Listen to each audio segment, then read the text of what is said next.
sebagai pengguna Raihana, terutamanya madu. Bermulanya try madu tu sebab saya ada resdung.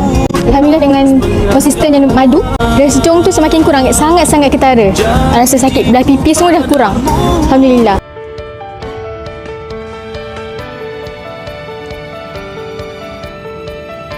Jelly kat macam jelly tapi yang lembut. Memang sedap lah.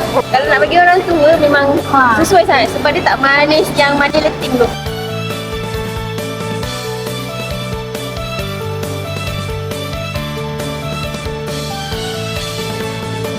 Ini madu sumur. Kalau kecil manis pun okey tu. Kencing mana boleh makan, cuma dalam kuantiti yang kecil lah. Saya ada simptom post long COVID. So memang bagi kesan lah kalau kita konsisten makan madu, insya-Allah batuk berkurangan dan nafas pun lebih baik.